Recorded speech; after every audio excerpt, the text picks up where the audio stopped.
Salutations, respected viewers. This video is about what's going on in the British cabinet. Just today, David Davis resigned as the Secretary of State for exiting the European Union, and Boris Johnson resigned as the Secretary for Foreign and Commonwealth Affairs. So David Davis, well, there have been hints about that for a few months. He'd been unhappy, hadn't been quite enough to make him resign. Boris Johnson, he had been briefing against Theresa May and been making all these stage whispers about how he's dissatisfied with the Brexit process, allegedly saying effing business, when he knew that many journalists were going to overhear this and bureaucrats were going to overhear various other things he said, and he could be confident that the civil service would leak this. Remember, Boris Johnson was a magazine editor, very prominent journalist for decades, so he knows how Whitehall works and the Westminster Village works. This is all calculated on his part. All right, so what are going to be the short-term repercussions? Well, people say undermines Theresa May, strong and stable. That was her election slogan last year, and it's sounding hollower than ever, coming back to haunt her. Will it slow down the Brexit process? I think it's going to slow down. Notice was given to the European Union. The clock is ticking, full steam ahead. Nobody that I've heard of in the government is saying shouldn't do that. Almost nobody in the Conservative Party. Only Ken Clarke is against on principle. Even Anna Soubry, the queen of the Remainers, is quibbling about the terms of exit or possibly another parliamentary vote. So it's going ahead. Weaken Theresa May's hand? Possibly. I don't see a rebellion in the Conservative Party would not exist and would not succeed. So of 300 plus Conservative MPs, how many are hardcore Brexiteers? Well, the headbanger sort of one's about 50, and Jacob Rees-Mogg would be perhaps the best known of those. So they would be detested by the rest of the party, and be seen to enfeeble the party, drag Theresa May's authority down. So there's no talk of trying to overthrow her. That would not work, and it would just play into the hands of Labour. So I think Theresa May can sleep easy. So Boris Johnson, as I pointed out, he had been undermining May's authority for a few months. Why didn't she dismiss him from the cabinet? I suppose she took that view of, I think it was LBJ, better to have him inside the tent pissing out than the other way around. And he was too big a beast to get to sack. She was weak. She had to recognise that and not sack him.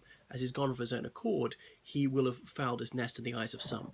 If he really was a principal Brexiteer, he should have gone earlier. You could say the same about David Davis. Boris Johnson's notorious for wanting to be world king since he was a toddler. That's according to his sister Rachel.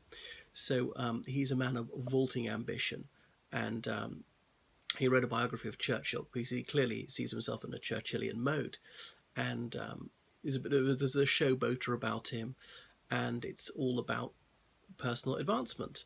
That's what he wants to get up the slippery pole. He doesn't have any deep-seated beliefs. He's broken many promises before. I remember when Ian Duncan Smith was about to be ejected as Conservative leader, he said he would get into a trench beside him. A bit like what he said about Heathrow. It's almost the same image, saying he would get down into a ditch to stop the bulldozers going in. Or he vowed to the owner of the Spectator that he wouldn't stand for Parliament, and he promptly reneged on that promise. So I wouldn't trust Johnson as far as I can punch him. He's obviously a barrel of laughs. Love to spend an evening with him. He's been lucky enough to meet me on a few occasions, but not a responsible politician. I couldn't quite believe that he got to be Foreign Secretary. So Boris is an egotist, and that's that. He will at least now be free to vote against Heathrow expansion, a third runway, because of collective cabinet responsibility, he couldn't vote against it. Well, he should be sacked for that.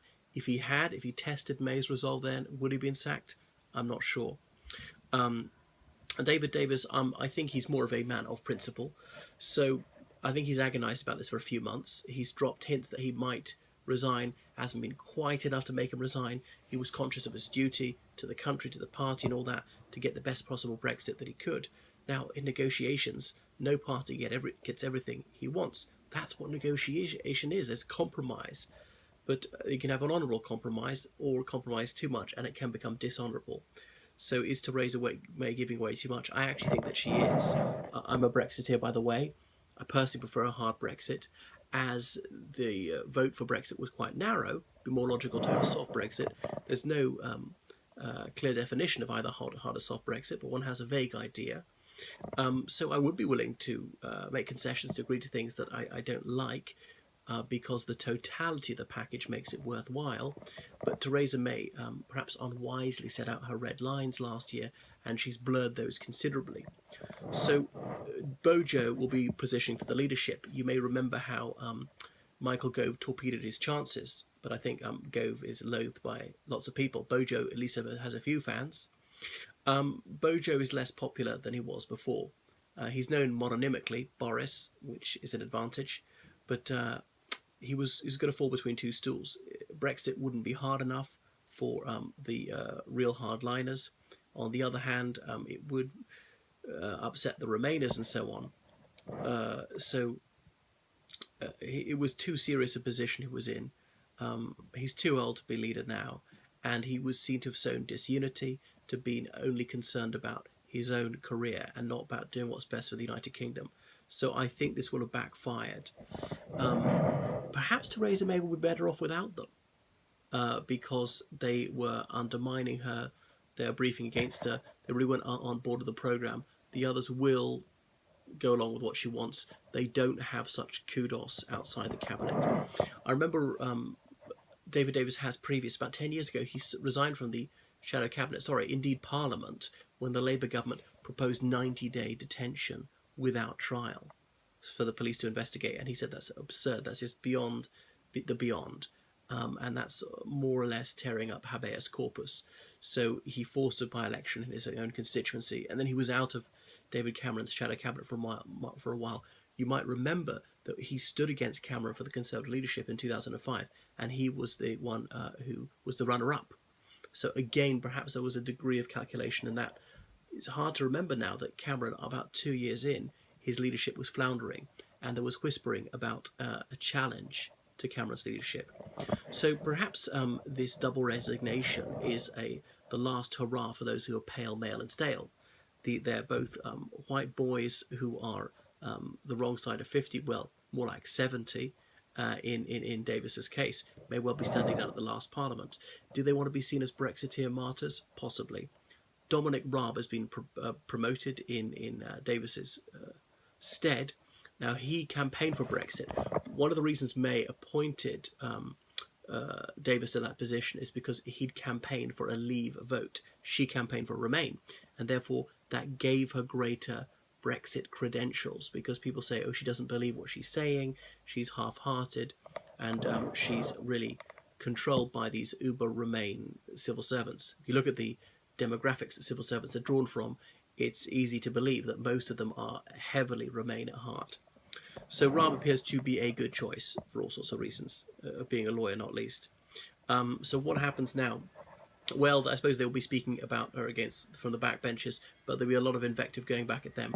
I don't think either will see the inside of a cabinet again, or indeed a shadow cabinet. Davis may well be leaving Parliament the next election, and he may have done this for the noblest possible reasons. I don't think Johnson has ever had a high-minded motive. So Johnson, he's thinking that Theresa May might fall, that they might lose the next election, that he could be leader, then he could get back into Downing Street. I don't think so.